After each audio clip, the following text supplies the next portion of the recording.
just 21 seconds, Jasmine Crockett turned the U.S. Senate chamber into a political battlefield. Under the blinding glare of live TV cameras, she accused Donald Trump of selling out Ukraine to bury his ties to Jeffrey Epstein. Gasps exploded across the room, and for the first time, the man who thrives on chaos looked cornered.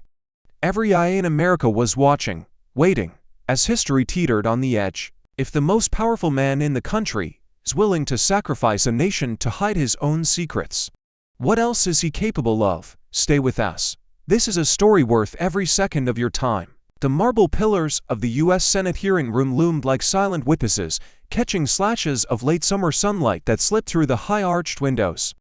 Above the hushed rows of journalists and senators, the unblinking eyes of television cameras glared hot and white, bathing the center table in a stage light that no actor could ever escape. At that table, Jasmine Crockett sat with her shoulders square, her hands resting on a thick black binder stamped in bold "Rate Confidential Epstein." The edges were worn from hours of turning, annotating, circling. She didn't fidget, didn't glance at the audience. She was reading, scanning the last page like a chess master replaying her endgame before the first move. Across from her, Donald Trump leaned back, smiling faintly for the cameras like a man convinced he still controlled the show, but the twitch in his eyes betrayed a flicker of calculation searching for exits no one else could see. The gavel's echo had barely faded when she spoke, her voice cutting the air with the clean precision of a blade. "Mr. President," she said, each syllable measured, deliberate, "are you willing to sell out Ukraine just to bury your ties to Jeffrey Epstein?" It landed like a grenade tossed into a banquet hall. No one moved, but the room was suddenly alive with shock. Gasps rippled along the senators' benches, journalists jolted upright, camera shutters fired in frantic bursts, capturing history in high definition. Trump's smile didn't falter right away, but the muscles in his jaw tightened, just enough for those who knew him to smell the first trace of fear. The room's temperature seemed to change hotter under the lights, heavier with the weight of what had just been said. From the press gallery, a CNN correspondent mouthed the words to a colleague, "Eyes wide." She actually said it. Fox's camera operator leaned forward, knowing they'd just caught a moment that would lead every broadcast. A low murmur began to hum through the chamber, senators whispering to aides, shuffling papers they suddenly couldn't read. Somewhere in the second row, Stephen Cheung bent his head toward a staffer, his lips moving fast, his pen stabbing a note onto a yellow legal pad. Trump leaned toward the microphone, cleared his throat, and the sound amplified into every living room in America. "That," he said, letting the word hang, "is a disgusting, fabricated, and politically motivated attack." His tone was sharp but not yet explosive, more a warning shot than a return volley. Jasmine didn't blink. She placed one manicured finger on the binder, tapped it twice, and pushed it a single inch closer to the center of the table. "This," she replied, her voice low enough to make everyone lean in, "is evidence your administration tried to bury. And we're going to talk about every page of it today." The tension was almost physical now, as if the walls themselves were leaning in to listen. In the next few minutes, everyone in that chamber and millions watching at home would have to decide whose truth they believed. And no one yet knew just how far this confrontation was about to go. Trump's head jerked up like a man who'd just been slapped in front of a crowd. "You're a liar, Crockett. This is political theater," he barked, his voice ricocheting off the marble walls. The room snapped tighter, the air thickening with that peculiar electricity that precedes a storm. Jasmine didn't flinch. She leaned forward slowly, the kind of movement that told everyone she was in complete control, her eyes locking on his like a hawk sighting prey. "The only theater here," she said, every word sharp enough to cut, "is the one you've been performing in, with the stakes being human lives." A stir of voices rippled through the chamber, senators shifting in their seats, not sure whether to brace for impact or enjoy the spectacle.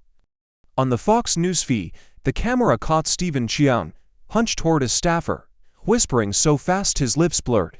His hand was white-knuckled around a pen, scribbling something on a folded sheet before shoving it into the aide's hand. Behind him, an intern fumbled with a phone, glancing up every few seconds as if to confirm they were still in the room where reputations might combust in real time. Trump's lips curled into a smirk, but it didn't reach his eyes. "You've been waiting for this moment, haven't you? To take a shot at the king," he said, his tone dripping condescension, as if daring her to swing harder. Jasmine's reply was soft, but the chamber heard it like a crack of thunder. I'm not here to take a shot at a king. I'm here to remind the American people that their lives are not pawns in your desperate game. She slid a page from the binder, held it between her fingers just long enough for every camera to frame it, then laid it flat on the table so Trump could see the highlighted lines. A faint sheen of sweat formed at his temple. In the gallery, a New York Times reporter was already typing furiously, the word Ukraine flashing across their laptop screen, in bold font. The silence stretched for 3 long beats, the kind that make your chest tighten, before Trump leaned forward, elbows on the table, his voice dropping to a growl. You have no idea what you're getting into, Crockett. You think this is about Epstein. You have no idea what's at stake. Jasmine's eyes narrowed, her voice steady as stone. I know exactly what's at stake. The question is whether the rest of this country will know before it's too late. The chamber seemed to pulse with unspoken tension, every lens locked on the tiny space between them, as if the next breath might tip the balance of power. And in that charged stillness, one truth hung heavy in the air. This was no longer a hearing. It was a reckoning. The chamber's fever pitch broke when the chair's voice cut through. We now call Michael Wolff to the stand. The man who stepped forward was a stark contrast to the firestorm just moments ago. Tailored suit, eyes cool behind thin-rimmed glasses, his steps unhurried.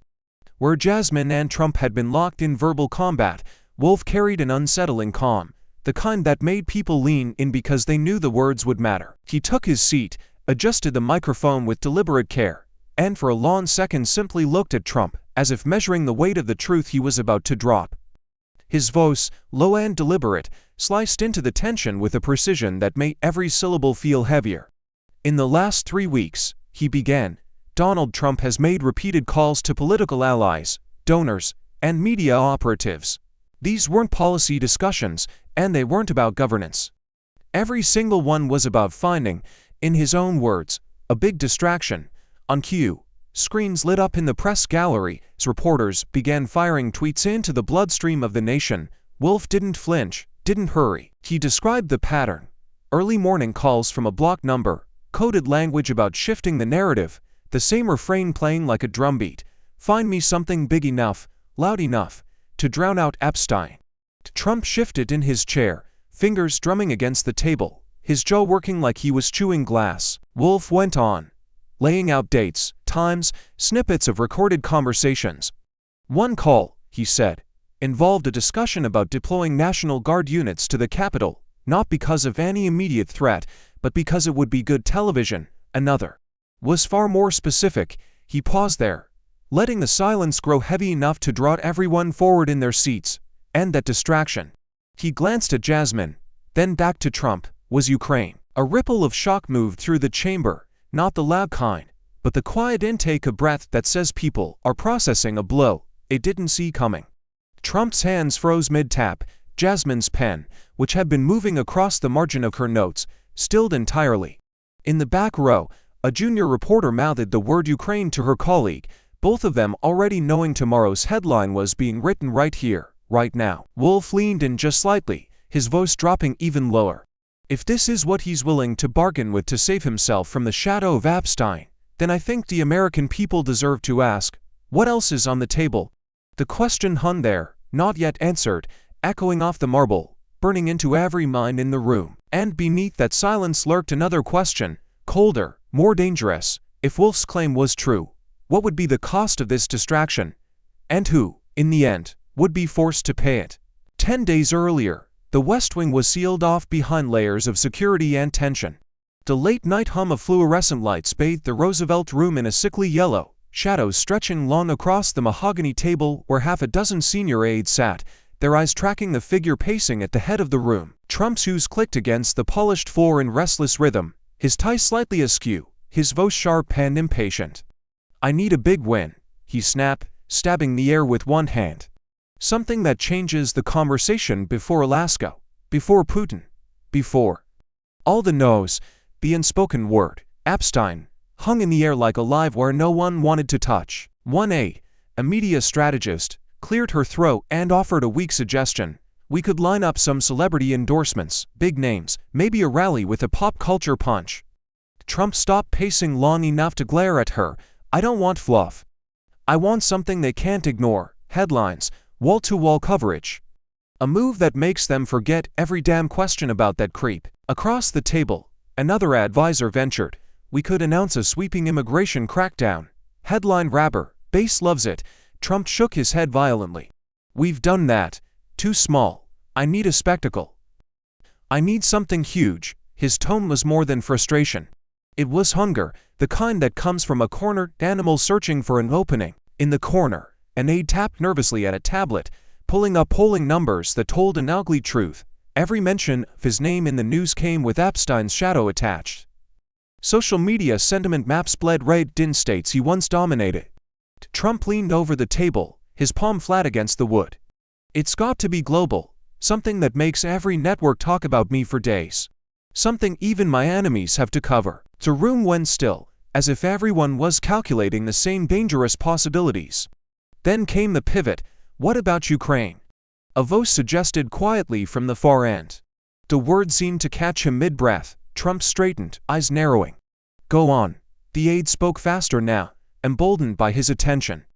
"Our people are tired of funding a war they don't care about. If you make a bold move, pull support, change the game, it becomes the story. It's decisive, it's disruptive, it's you." A slow smile spread across his face, not the easy showman's grin, but something colder, almost predatory. The aides exchanged uneasy glances.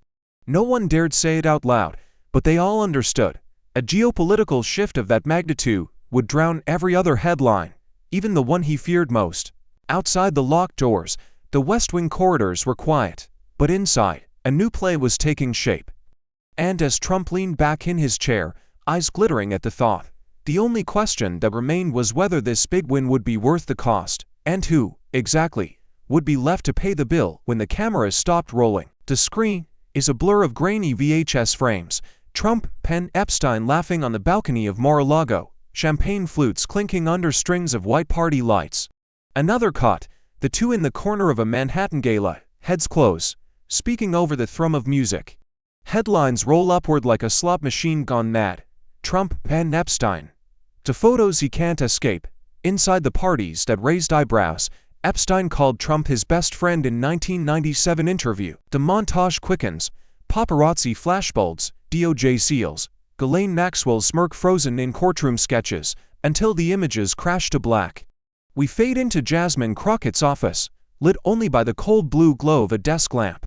A storm taps at the window, the kind of steady rain that makes a night feel longer than it is. Jasmine sits hunched over her desk, eyes flicking between a DOJ binder and a stack of leaked call logs, each page marked with her looping, impatient handwriting. Her finger traces a date, one that matches a call to a foreign leader's aide, then jumps to a highlighted memo from the Justice Department about pending sealed documents in the Epstein case. The pattern is starting to emerge, and it's uglier than she imagined. Behind her, a young staffer hovers, clutching a cup of coffee gone cold. His voice is low, almost swallowed by the rain. "This will destroy you if you go after him like this." Jasmine doesn't look up.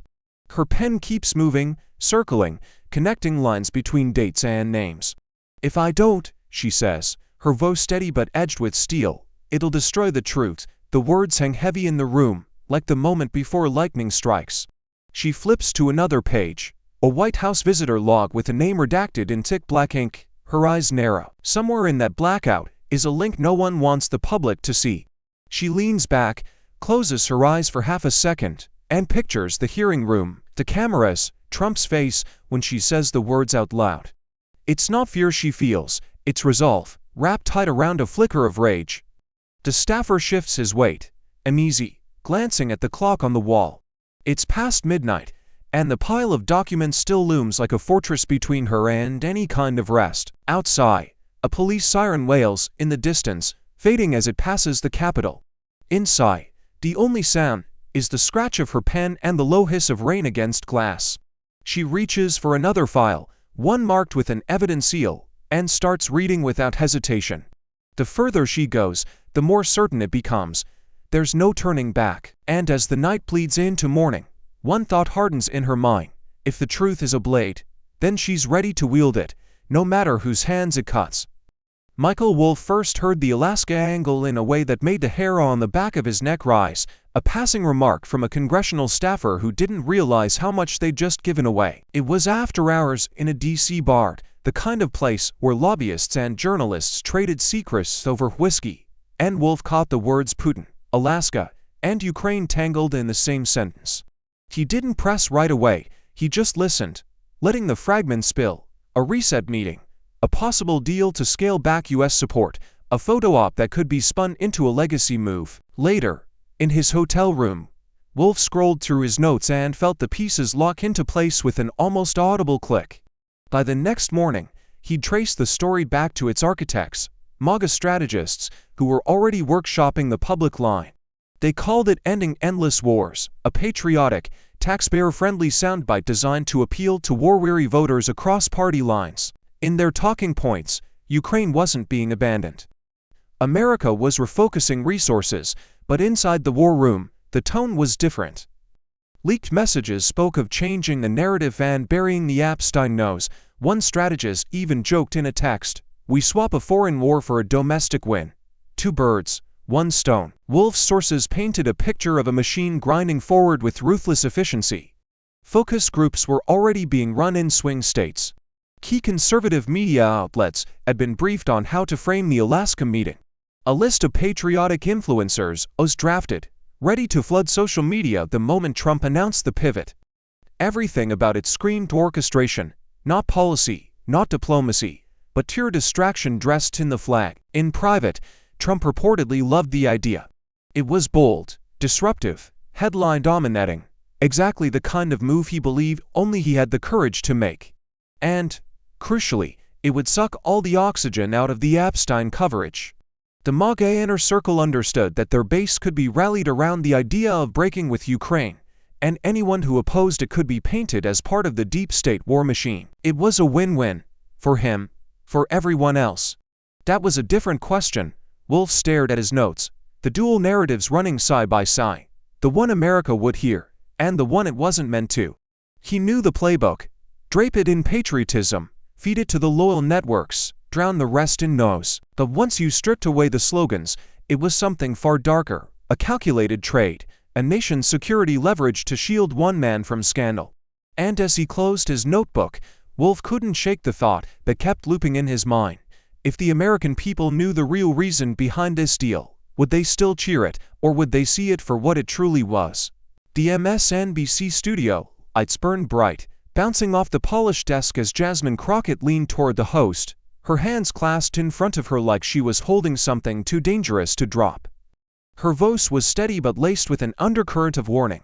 "There are documents," she said, pausing just long enough for the camera to tighten on her face, "that the president hopes you never see. And I intend to make sure every American does." The host raised an eyebrow, sensing the tremor of a headline, but Jasmine didn't elaborate. She let the silence do its work, knowing the weight of what she didn't say would travel farther than anything she could spell out tonight. By the time the segment aired in full, clips were flooding social media. Her words were played over a slow zoom, set against dramatic music, dissected by pundits on both sides.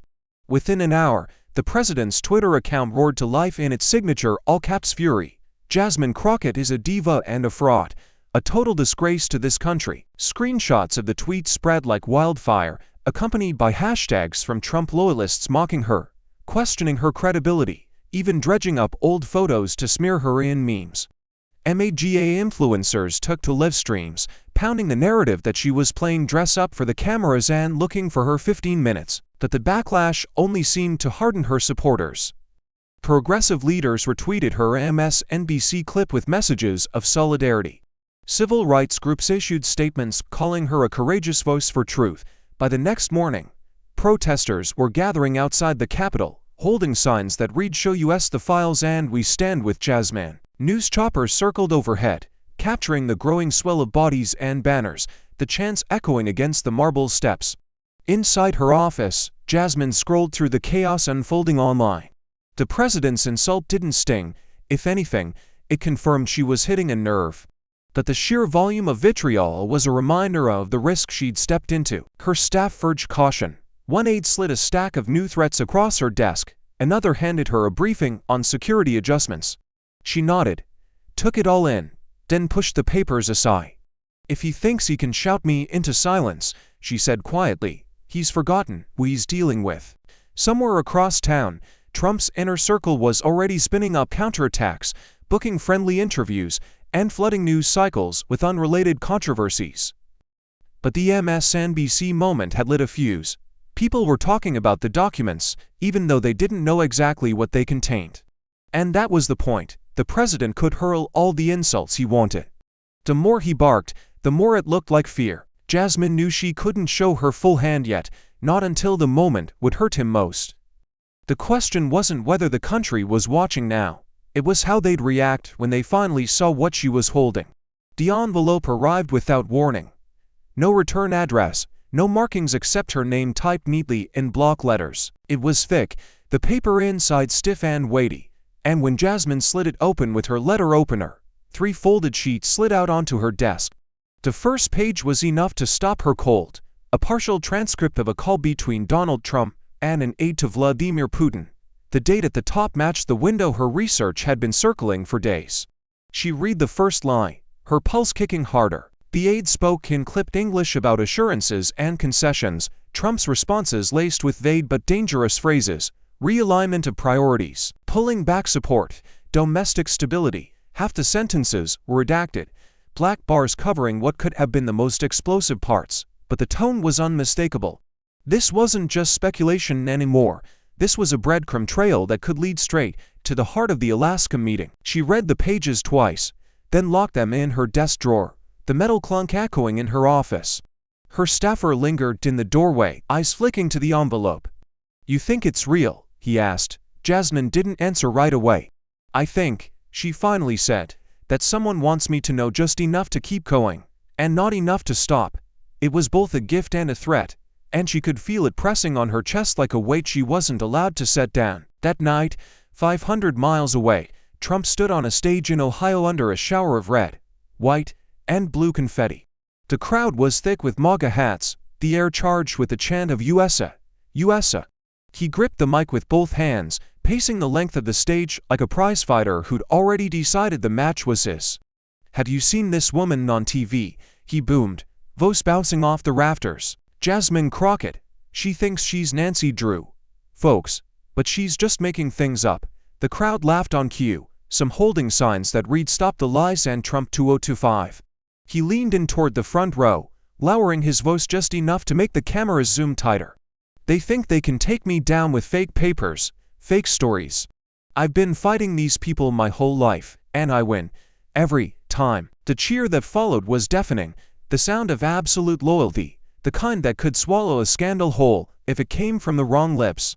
Back in D.C., Jasmine watched the rally footage on mute, the transcript pages spread out in front of her under the lamplight. His bravado didn't shake her. If anything, it sharpened her resolve. The decision was made in a room without cameras, just for senators, to legal aides, and Jasmine at the head of the table with the transcript locked in her briefcase.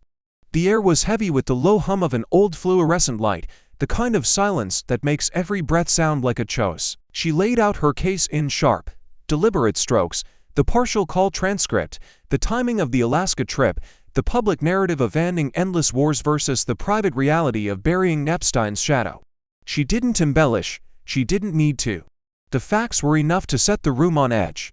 One senator leaned back, arms crossed, eyes narrowing as the implications settled in. Another stared at the table as if weighing the weight of history against political self-preservation. By the time she was done, they all knew the move. Schedule a hearing before Trump boarded that plane to Alaska.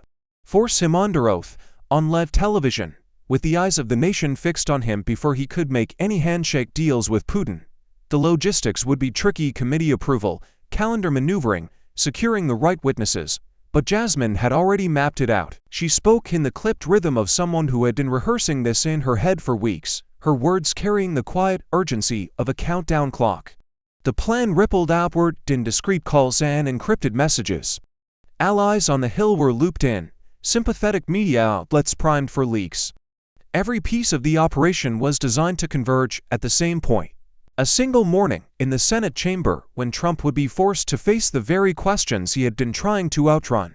In private, some aides worried about the optics, What if the president turned the hearing into a spectacle and painted himself as a martyr?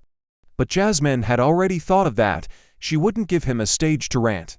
She'd keep him pinned to specifics, to dates, to words on paper he couldn't rewrite. The anticipation began to build like pressure in a sealed room. Reporters caught wind that something big was coming, though none could confirm the details. In the corridors of the Capitol, whispers followed Jasmine as she walked, staffers pausing mid-conversation to watch her pass. She kept her pace steady, her expression unreadable, but inside she could feel the voltage climbing. This wasn't just about cornering him. It was about doing it at the exact moment when his next move depended on projecting strength. If she could strip that away in front of the nation, the Alaska meeting might collapse before it began. Late that night, she sat alone in her office, the Capitol dome lit against the dark sky outside her window. Her phone buzzed with confirmation. The hearing date was set. She closed her eyes, exhaling slowly, picturing the moment he'd walk into that chamber and realize there was no safe exit. The real question now wasn't whether she could corner the president before he made the deal. It was whether he'd implode before the cameras even started rolling. The chamber was a furnace of light and scrutiny, every seat filled, every lens trained on the long mahogany table at the center.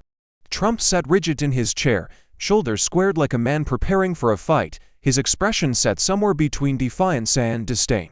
Across from him, Jasmine Crockett straightened a stack of papers with deliberate precision, the faint scrape of paper against would amplify by the silence. When the chair recognized her, she didn't waste a second.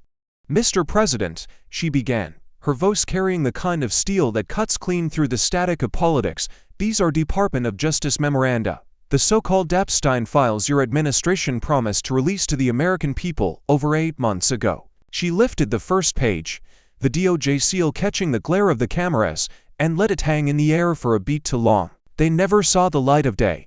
"Would you like to tell this chamber why?" Trump's eyes narrowed. He leaned toward the microphone, hands clasped like a preacher about to deliver a sermon. "This is just another witch hunt," he said, his voice booming. "We should be talking about real issues, like the border crisis, the drugs pouring into our streets, the chaos your party has created." Jasmine didn't even let him finish. "No," she cut in, sharp enough to slice the air. "We are talking about this because you made promises to the American people and broke them. We are talking about this because you want to hide the names, the meetings, and the connections that link you to a convicted sex offender." The interruption landed like a slap, drawing a low murmur from the gallery. Trump sat back, blinking slowly, recalculating. His hand twitched toward the stack of notes in front of him, but Jasmine pressed on, flitting to a second memo. "This one," she said, tapping the top corner, "is dated February 14th, Valentine's Day. The DOJ had the files on your desk. Yet 3 days later, your team told the press there was nothing new to disclose. Mr. President, is it your position that the American people don't deserve the truth, or just that they don't deserve it before your meeting with Vladimir Putin?" He bristled, the muscle in his jaw pulsing. "You're twisting this into some kind of conspiracy. I'm quoting your own Justice Department," she shot back, her voice climbing just enough to pull the room in closer. "If that's a conspiracy, then it's one your administration wrote in black and white." The room was a powder keg now, the tension so dense it felt physical, like a storm pressing down on the roof. Trump glanced at his counsel, who gave the smallest shake of his head. "Not yet, not now." Jasmine let the silence stretch, her gaze locked on him, the memo still held aloft. "The truth doesn't vanish just because it's inconvenient for you," she said finally, her tone low but lethal. "And today, it's not going anywhere." In that moment, the fight shifted. This wasn't just about questions and answers anymore. This was about whether the most powerful man in the country could be forced to stand still while the truth closed in on every side. Jasmine didn't rush. She slid the top page of the DOJ packet free, the paper whispering against the rest, and adjusted the microphone so there was no mistaking what came next. Her eyes moved down the page, then locked on Trump. "This," she said, voice clear and deliberate, "is a note from one of your senior advisors, dated just 5 days ago. Quote, meeting with Putin. Offer, U.S. will step back from Ukraine support." She didn't look away as the words landed. The chamber inhaled as one, an audible gasp breaking the hush like glass shattering on marble. For a split second, everything froze, senators mid-scribble, reporters' fingers hovering over keyboards, even the cameramen holding their breath to keep the shot steady. Then, as if on cue, the click and whir of camera shutters erupted, C-SPAN's live feed surging as the control room cut to a tight shot of Trump's face. His expression flickered. Irritation, surprise, calculation, before settling into a thin-lipped glare that dared her to keep going. She did. These aren't rumors, Mr. President. This isn't partisan spin. This is your own advisor's handwriting, on your administration stationery, memorializing an offer that directly affects national security. Her tone was calm, almost too calm, the kind that makes every word feel heavier. And it wasn't about policy, it was about politics. It was about shifting the headlines away from Jeffrey Epstein. Trump leaned into his mic, his voice rough, like gravel under pressure. That's not true, and you know it. You're taking notes out of context. Then give us the context. She cut in, leaning forward, the memo still in her hand. Explain to this chamber why Ukraine's defense is negotiable when your political survival is on the line. The murmur from the gallery swelled again, cameras swiveling to catch the faces of other senators, some visibly rattled, others hiding behind their folders. In the press gallery, a young reporter mouthed "holy" before typing furiously. Social media feeds lit up, hashtags multiplying by the second. News producers barked into headsets, calling for instant graphics. Bombshell in Senate hearing. Somewhere in the chaos, a producer at CNN whispered to their anchor, "Ratings just spiked. Keep it live." Trump shifted in his seat, one hand gripping the table's edge. "You don't know what you're talking about. I've made America stronger than any president before me." Jasmine's reply was a scalpel. Stronger for who?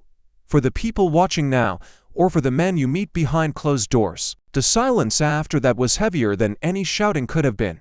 It wasn't the pause of uncertainty. It was the moment everyone realized the stakes had just gone from high to existential. Trump could bluster, deny, pivot, but the words were already out, etched into the congressional record and echoing across every screen in America. And in that silence, one truth was inescapable. There was no walking this back. The room detonated into chaos the moment Jasmine's words hit the record. 3 MAGA-aligned senators shot to their feet almost in unison, voices overlapping in a wall of objections, out of order. "This is reckless, point of personal privilege." Their outrage was loud, but it carried a note of desperation, as if sheer volume could smother what had just been spoken. The chair's gavel pounded for order, its sharp cracks barely audible over the rising din. At the far end of the chamber, Stephen Cheung was already on his feet, phone pressed so tight to his ear his knuckles whitened. His voice carried in short, clipped bursts. "Kill it. All of it, now, get control of the feed." A staffer beside him scribbled frantically, eyes darting between Cheung's face and the senators on the floor, as if trying to gauge which fire needed putting out first. The cameras caught it all, their red tally lights burning like witness marks. On C-SPAN's feed, the director cut to a tight, slow-motion replay of Trump's reaction. The slight flare of his nostrils, the tightening of his jaw, the way his gaze locked on Jasmine as if he could burn the paper from her hands by will alone.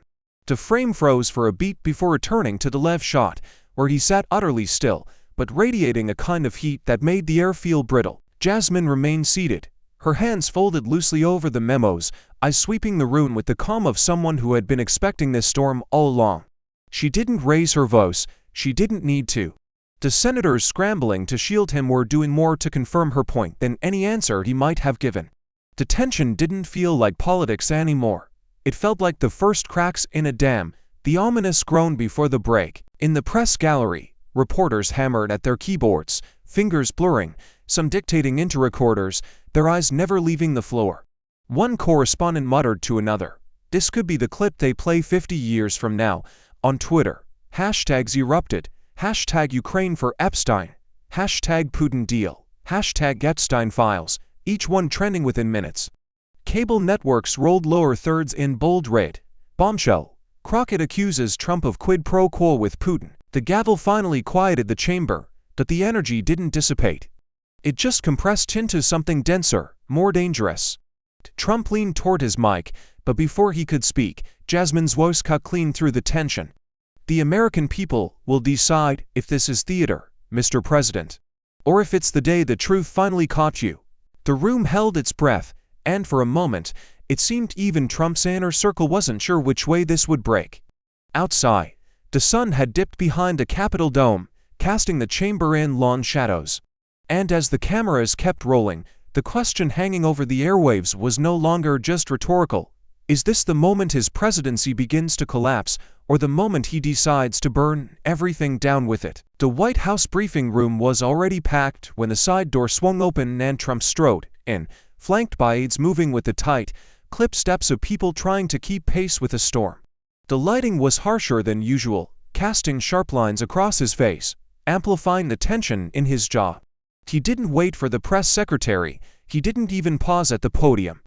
Instead, he gripped its edges and leaned in as if daring the cameras to blink. "Jasmine Crockett," he began, voice low but vibrating with restrained fury, "is the most dangerous woman in America."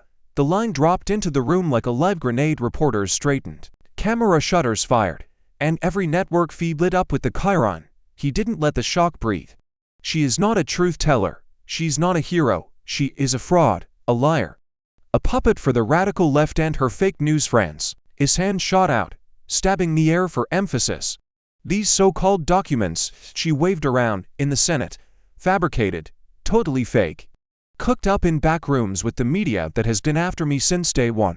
He turned his head slightly toward the back of the room, catching the CNN camera dead on. "You people know exactly what I'm talking about. You've been in on it." The reporters erupted with shouted questions. "Are you denying the memo exists? Will you release your own records?" But Trump steamrolled over them. "The American people should be furious that this is what your tax dollars are paying for. Political hit jobs dressed up as oversight. This is a witch hunt bigger than anything we've seen.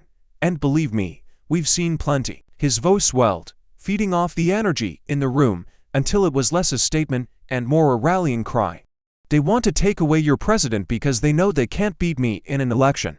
Behind him, Stephen Cheung was already thumbing out messages on his phone, likely feeding quotes to friendly outlets before the presser had even ended. Off to the side, a Fox News producer nodded subtly, mouthing to a cameraman, "Lead with it." Trump, sensing his own momentum, pushed harder.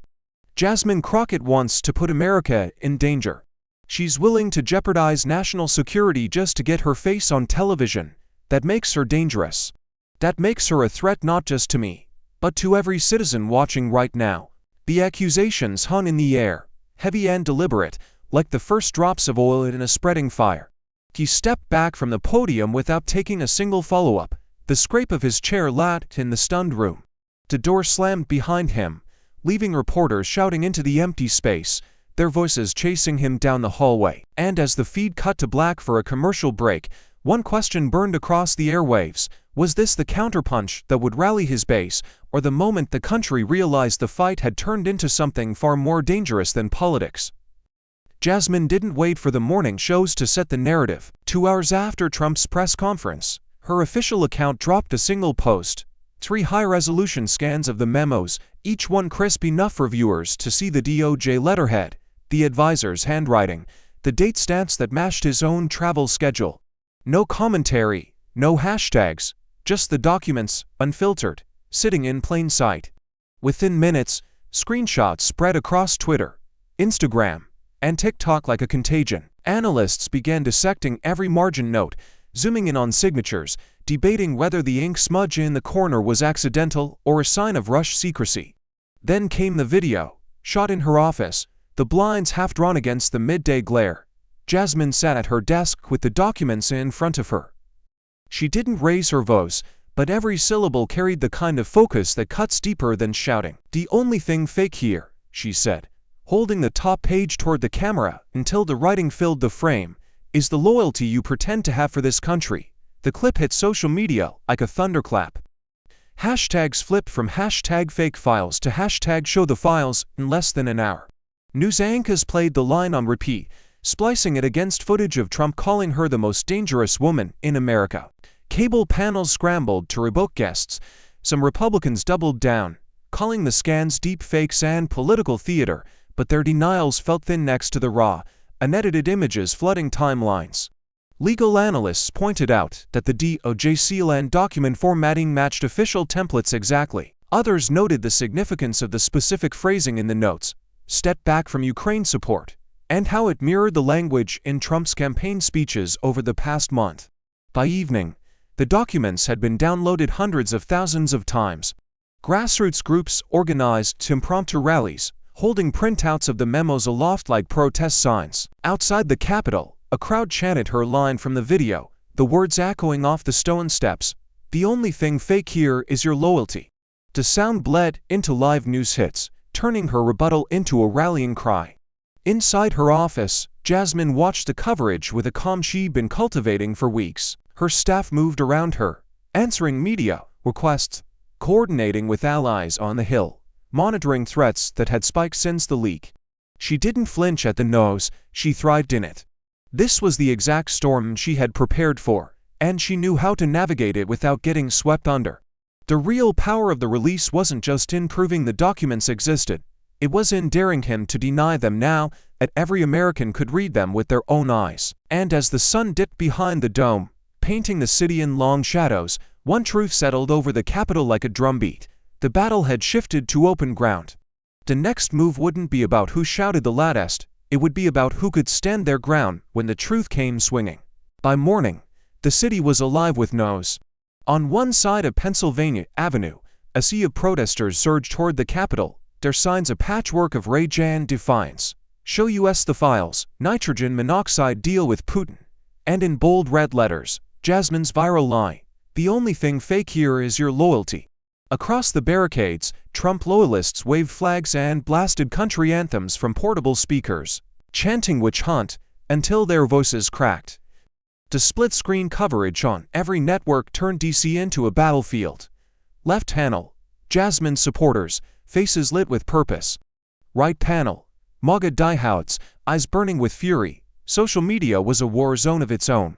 On Twitter, hashtag Epstein files trended alongside hashtag Stand with Jasmine and hashtag Defend Trump, each one a rallying point for a different America. TikTok feeds overflowed with stitched videos, teenagers breaking down the memos line by line, veterans warning about the dangers of abandoning Ukraine, conspiracy influencers twisting every detail into a labyrinth of counter-narratives. Facebook groups swelled overnight, some organizing candlelight vigils, others planning counter-protests, all convinced they were defending the real version of the truth. In newsrooms, editors barked for updates every 15 minutes.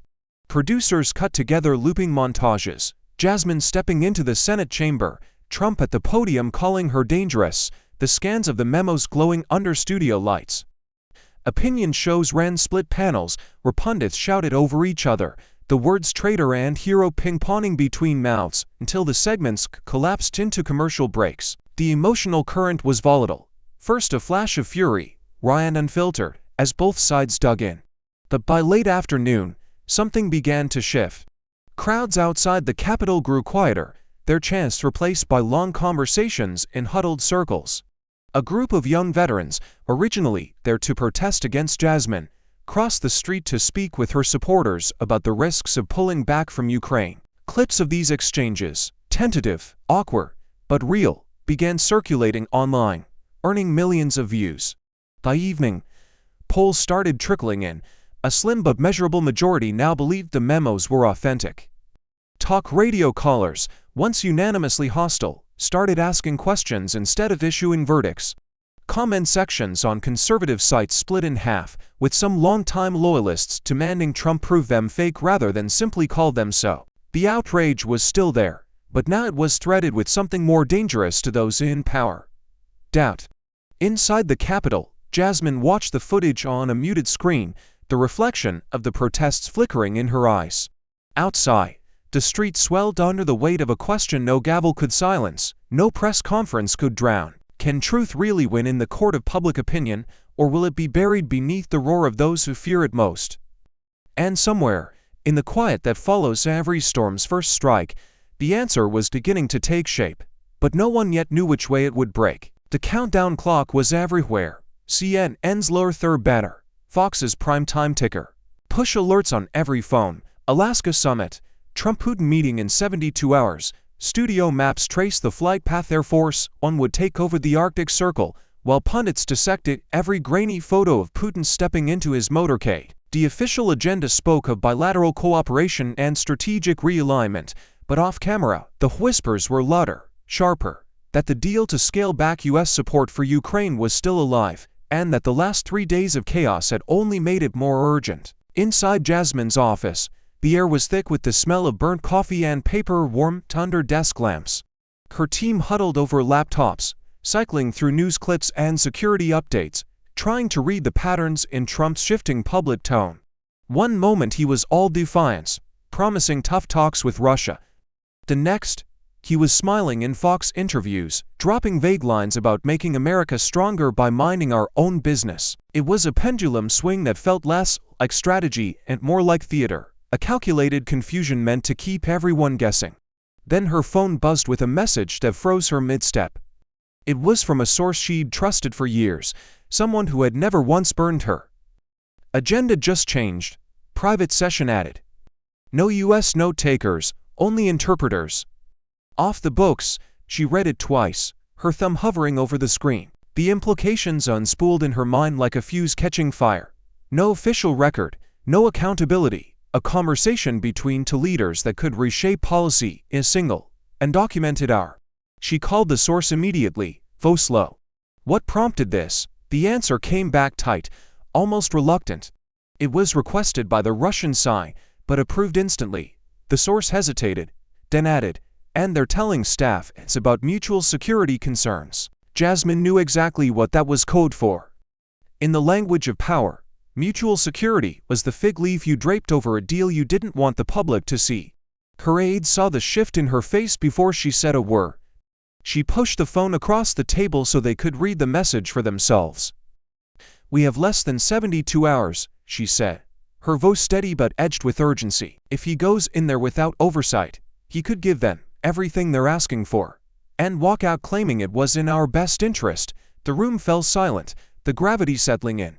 Outside, the Capitol dome was framed against a deep winter sunset, the light fading fast.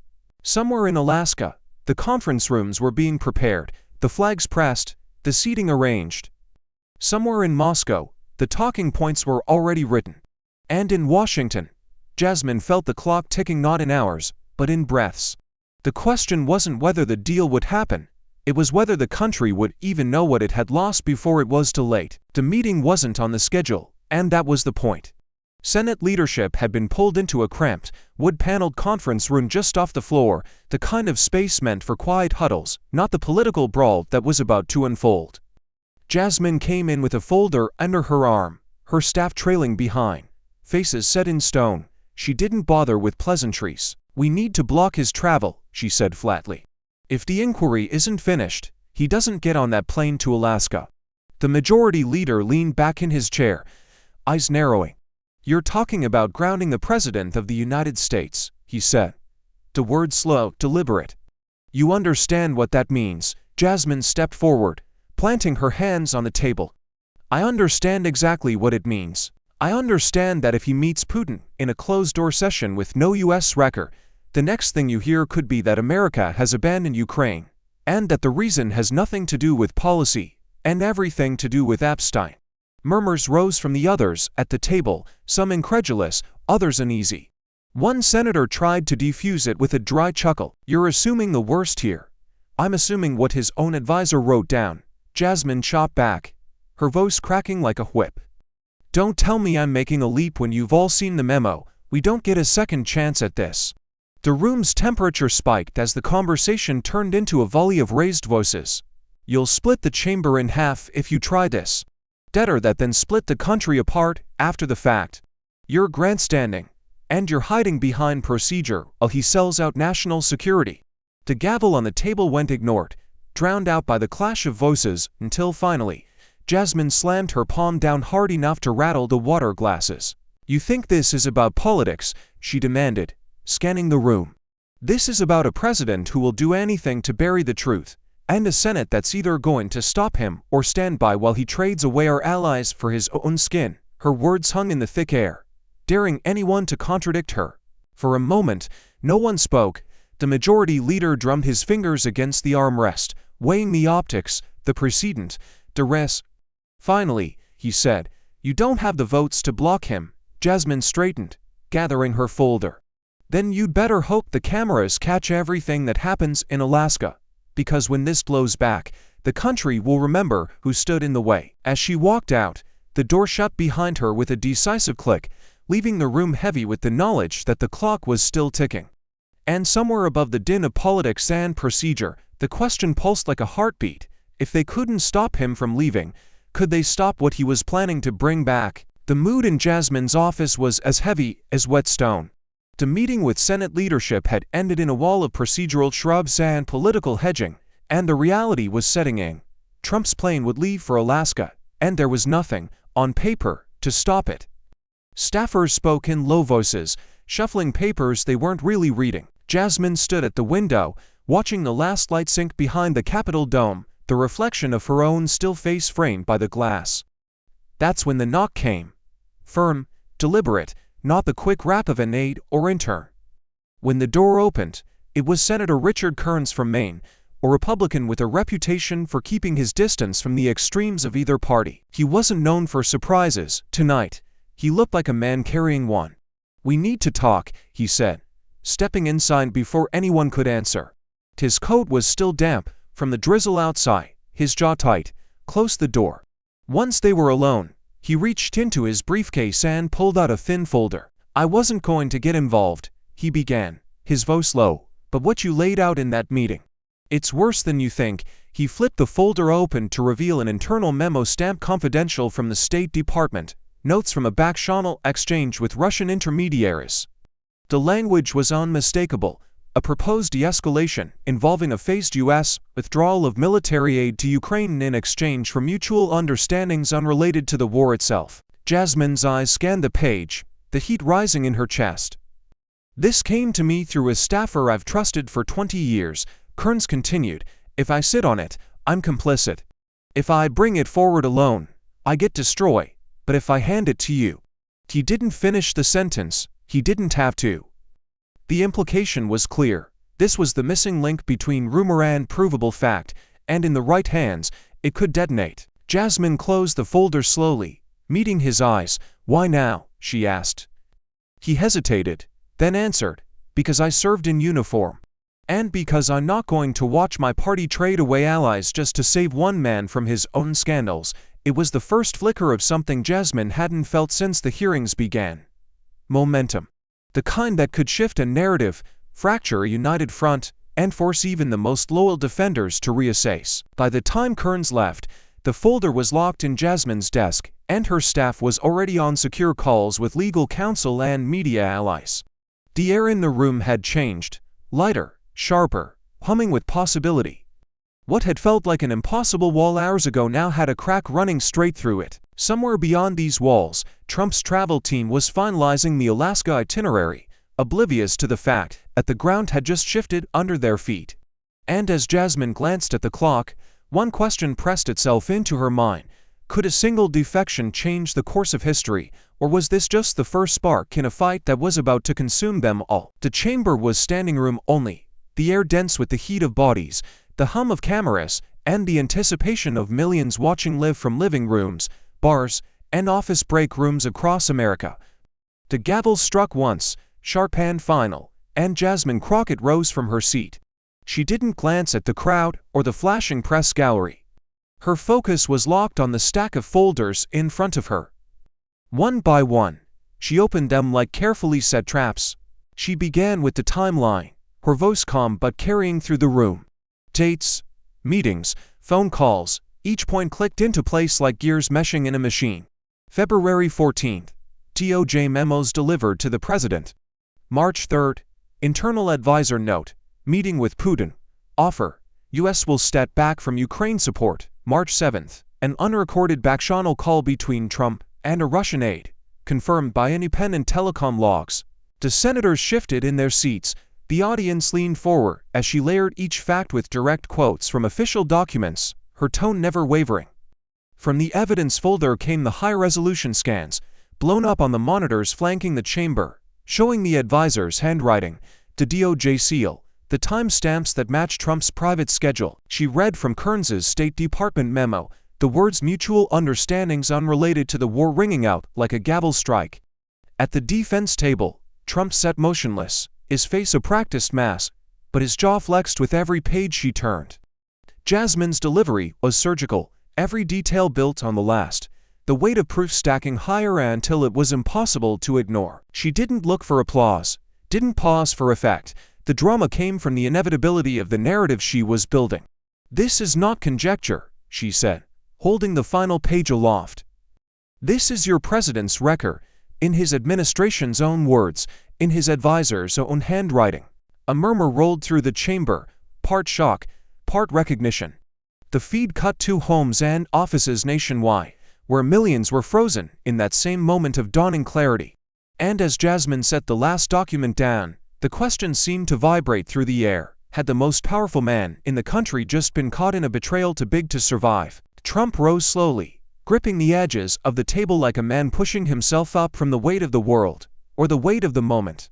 He began with a smirk, forcing a laugh that sounded too brittle to be casual. "Folks, I've heard some wild stories in this room before," he said, scanning the chamber, "but this one takes the cake." A few loyalists chuckled on cue, but the sound felt hollow, swallowed by the tension hanging in the air. When humor failed, he shifted into familiar territory, anger. His voice rose, the consonants hard, hands chopping the air. "These are lies, fabrications, cooked up by political hacks who want to destroy this country because they can't control me." That every time he raised his voice, the cameras caught the twitch at the corner of his mouth, the faint sheen beginning to form along his hairline. Somewhere in the second row, a reporter murmured into her mic, "He's sweating." The control room cut to a close-up, beads of moisture collecting at his temple, glistening under the unforgiving lights. Next came denial, his tone dropping to an almost pleading register. "I never made that offer, I never even considered it. Anyone who tells you different is part of this corrupt game." But the words slid off the moment like water off stone. The timeline, the memos, the handwriting had already been burned into the minds of everyone watching. In the silence after his denial, it became clear that nothing he said could unring the bell Jasmine had struck.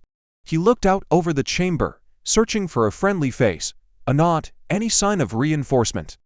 Instead, he found stillness, eyes locked on him not with loyalty, but with scrutiny. The kind of scrutiny that doesn't fade once the cameras stop rolling. And as the lenses tightened around his every movement, the image transmitted to millions was not of a president in command, but of a man cornered.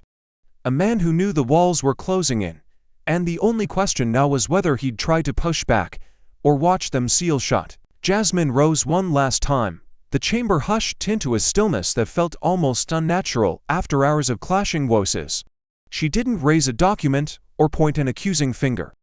Instead, she let her gaze sweep across the room, senators, aides, reporters, and the millions watching through the unblinking eye of the camera. Her voice was steady, clear, and sharp enough to cut through every layer of political noise. "America doesn't belong to one man's secrets," she said, pausing just long enough for the weight of it to sink in. "It belongs to all of us." For a heartbeat, there was only silence, the kind that crackles with unspent electricity. Then, slowly at first, applause began, scattered, hesitant, before building into a standing ovation from one side of the chamber. The sound rolled forward like a tide, filling the air, while others stayed rooted in their seats, their folded arms a silent declaration of which side they had chosen. Trump remained motionless, eyes fixed on some invisible point in the distance, his hands clenched on the table in front of him. The cameras drank in every angle, the faces of those standing, the defiance of those sitting, the thin line of sweat tracing down Trump's temple. Jasmine didn't smile, didn't nod, she simply stood there, letting the sound and the sight speak for themselves. As the ovation neared and the gavel signaled to session's end, the feed didn't cut to commercials. Instead, the narrator's voice slid in, low and deliberate. And in the silence that followed, the nation had to ask itself, what price is too high for the truth? The image lingered. Jasmine still at her desk, the chamber split down the middle. And the final question pulsed on screen like a dare. If you were in that chamber, would you have stood up or stayed seated? In the end, this wasn't just a clash between two political figures. It was a reminder that truth is never passive. It demands courage, persistence, and a willingness to stand firm when the cost feels unbearable. Jasmine's fight showed that integrity isn't measured by the ease of your victories, but by the battles you choose when the odds are stacked against you. In life, we all face moments where silence feels safer than speaking up, but silence never changes what's wrong. When that moment comes for you, will you stand up for what's right, even if you have to stand alone? Thank you for watching until this moment and for standing with us on this journey for justice. Your support means everything. Like, subscribe, and turn on notifications so you never miss what's next. And we'd love to hear your thoughts. Leave a comment below and let us know what moved you most in this story. Together, our voices make a difference.